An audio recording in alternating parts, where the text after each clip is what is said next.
Good morning, students. In the last class, we have studied different terms related to alternating current. So now we shall actually begin with the chapter. We shall begin with the first circuit, that is AC voltage applied to a resistor. So this is the diagram for this circuit. Very simple diagram. You have an AC source connected to a resistor R. This symbol you can see, it stands for AC source. So this AC source will supply AC voltage to the resistor, and then that voltage is given as V is equals to Vm sin omega t. Let us call it as equation 1. You know the different terms over here. Let us revise it once again. V is nothing but the instantaneous value at a given instant of time t. Vm stands for the peak value and omega is your angular frequency. So when you apply an AC voltage to a resistor, current begins to flow through the resistor. What is the value of current? You can find the value of current using Ohm's law. V is equals to IR. So if you find for I is equals to V upon R. So only thing is here it is AC voltage. So current through the resistor according to Ohm's law will be V divided by R. Put the value of V from equation 1 and simplify. So V is nothing but Vm sin omega t divided by R. For Vm upon R, I shall call it as Im. Therefore, I is equals to Im sin omega t. So this is your equation 2. Im stands for the peak value of the current. Equation 1 gives you the voltage. Equation 2 gives you the current. Now if you observe equations 1 and 2, you will find that both are having the same phase angle omega t. The meaning is there is no phase difference between voltage and current. That is, voltage and current are in the same phase in a pure resistive circuit. Now the same thing we shall show it in the waveform and then in the phasor diagram. So here one point you will observe that Im is equals to Vm upon R. So Vm is always greater than Im because Vm divided by R will give you Im. So Vm is more than Im. Now let us show it in the waveform like this. Both are sine curves. So we are having the same sine curves for both voltage and current. So this is a graph of voltage or current against omega t. The waveform of voltage is shown by the solid curve like this, and this will give you the peak value Vm. The dotted curve gives you the waveform of the current, and this is nothing but your peak value Im. Now let us show voltage and current by the phasors in the phasor diagram. So this phasor vector V represents the AC voltage. So omega t is the phase angle. It is shown in the anti-clockwise direction omega t. So last time I told you the projection on the vertical axis will give you the instantaneous value Vm sin omega t. Similarly, we shall represent the current I by the phasor vector I. So here also again the angle is omega t and the projection on the vertical axis will give you the instantaneous value Im sin omega t. So both current and voltage have the same phase angle, that is there is no phase difference between voltage and current. So this is all about the resistive circuit. So let us summarize what we have done once again. So this is an AC voltage applied to a pure resistor. This is the diagram for that. Then the instantaneous voltage is given by equation 1. The instantaneous current according to Ohm's law is V upon R. So and it is given by equation 2. If you observe equations 1 and 2, you will find that both voltage and current are in the same phase. The same thing is shown in the phasor diagram. We have drawn phasor vector V for voltage, phasor vector I for current, and both are having the same phase angle. So this is all about the resistive circuit. Now we shall go to the next circuit, that is we shall apply AC voltage to an inductor, that is we shall study the inductive circuit. The circuit diagram for AC voltage applied to an inductor is shown in the figure. An inductor of inductance L is connected in series with an AC source. This is the symbol for the AC source. The AC source supplies an AC voltage given as V is equals to Vm sin omega t. Let us call this as equation 1. Let us define the terms once again. V is the instantaneous value of the applied voltage at a given instant of time t. Vm is the peak value of the voltage and omega is the angular frequency. of AC.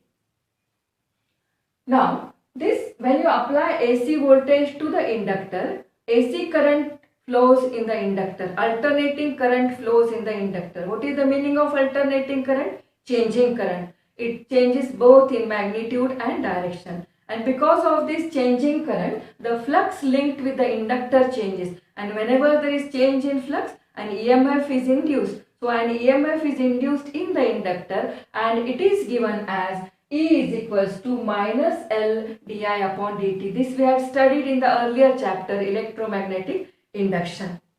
Now let us apply Kirchhoff's voltage law to this circuit. So long back in the third chapter, we had studied Kirchhoff's voltage law. What is the statement of the Kirchhoff's law? Summation E plus summation IR is equals to 0. That is, sum of EMFs and sum of IR products is equals to 0.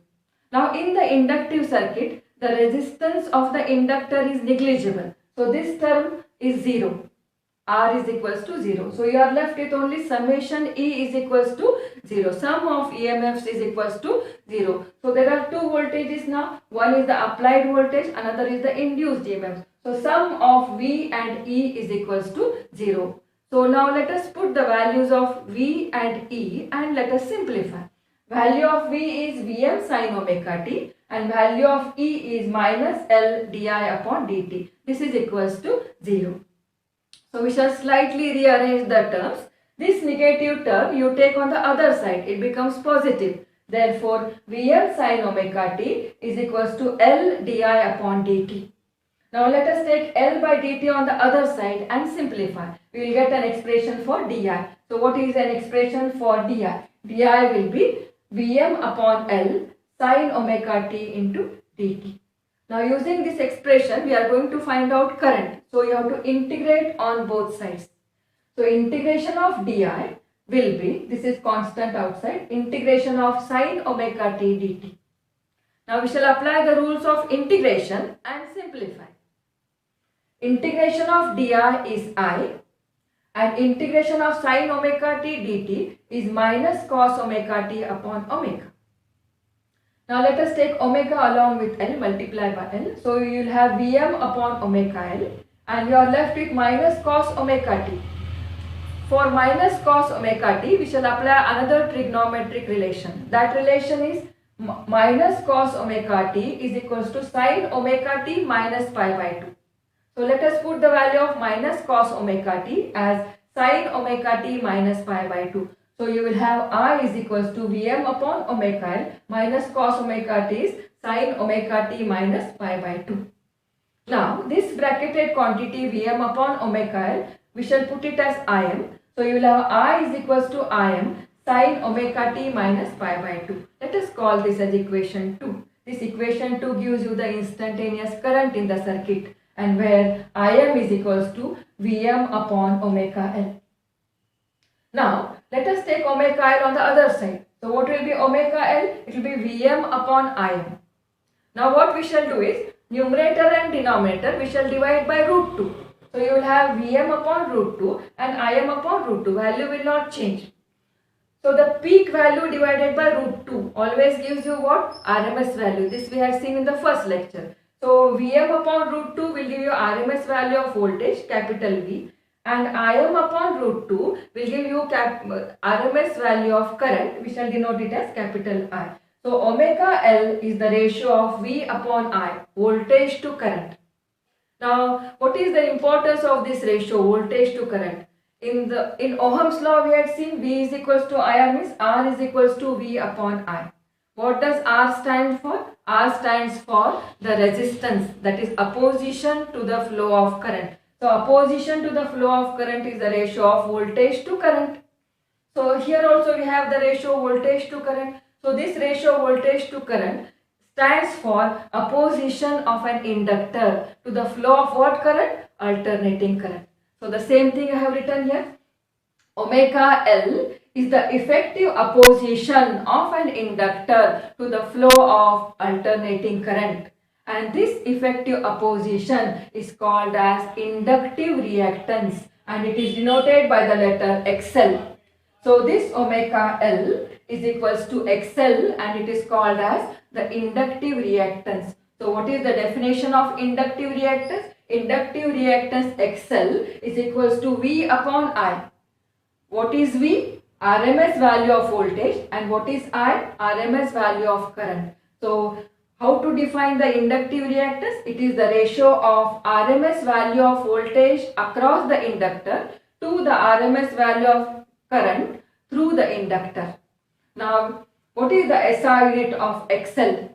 It is the opposition. Here resistance is the opposition we express in ohm. Therefore, XL unit also is ohm. Now, what is the formula for XL? XL is equals to omega L. If you put the value of omega is 2 pi nu, so it is 2 pi nu L. So, this is a formula for XL, that is the inductive reactance. Now, let us find out the phase relation between voltage and current and show it in the phasor diagram. To find out the phase relation, observe equations 1 and equation 2. They stand for current and voltage. So here the phase angle for the voltage is omega t and the phase angle for current is not omega t, but it is omega t minus pi by 2. So one thing is very clear, they are not in the same phase because phase angles are different. And here it is, what is the phase difference? They are differ in phase by how much angle? Pi by 2. Now here it is minus pi by 2. Minus indicates that the current lags behind the voltage by an angle pi by 2. So this, for an inductive circuit, you have to remember current lags behind the voltage by pi by 2. The same statement we can also put in another way. Voltage leads the current by pi by 2. Both meaning are one and the same. Now this phase difference we shall show in the phasor diagram. So let us first represent the voltage V in the phasor diagram by a phasor vector capital V. So this is the phasor vector V. This is the phase angle omega t. In the anticlockwise direction, the phase angle omega t is represented there. Then its projection on the vertical axis gives you the instantaneous value of the voltage. What is the instantaneous value? Vm sin omega t. So this projection gives you the value Vm sin omega t. Now, how to represent the current?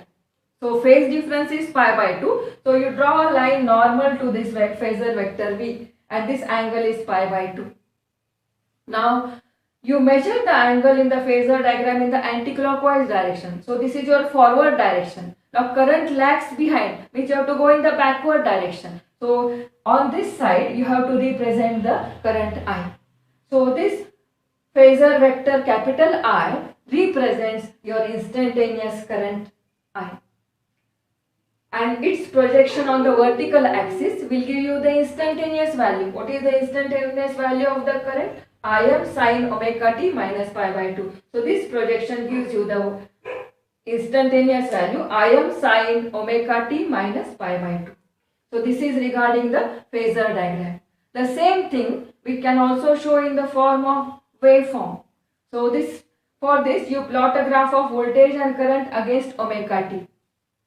First we shall draw waveform of the voltage. The solid curve gives you the waveform of the voltage V and this is the peak value of the voltage Vm. Now the current lags behind the voltage by pi by 2. Pi by 2 means quarter cycle, 1/4 of the cycle. So first the voltage attains the maximum. After 1/4 cycle, the current will attain the maximum. So this maximum value of current I have denoted as Im. So this is the waveform representation of voltage and current in the inductive circuit. So this is all about the inductive circuit. So let us once again revise the main points in the derivation. So this is a derivation for AC voltage applied to an inductor. So this is the circuit diagram for that. First you write the value of instantaneous voltage V. V is equals to Vm sin omega t. Call it as equation 1. Then because of this alternating current, there is an induced voltage in the inductor. It is given by E is equals to minus L di by dt. Apply Kirchhoff's voltage law to the circuit. Resistance is 0. So sum of EMFs is equals to 0. So V plus E is equals to 0. Put the value of V and E and simplify. you will get the expression for di. Integrate on both sides, you will get an expression for current. I is equals to Im sin omega t minus pi by 2, where Im stands for Vm upon omega L. Find the value of omega L. Omega L is Vm upon Im, or it is V upon I. So this ratio of voltage to current is nothing but effective opposition of an inductor to the flow of current, and we call it as the inductive reactance. So the inductive reactance XL is nothing but V upon I, and it is defined as RMS value of voltage across the inductor to the RMS value of current through the inductor. And this is the formula for the inductive reactance. XL is equals to omega L equals to 2 pi nu L. SI unit is ohm. Now the phase difference between voltage and current is shown in the phasor diagram. One important conclusion is current lags behind the voltage by pi by 2. So here current is shown on this side, difference of pi by 2 is shown between voltage and current, and the waveforms are for voltage and current are shown in this figure. So this is all about the inductive circuit, and this is all for today's session.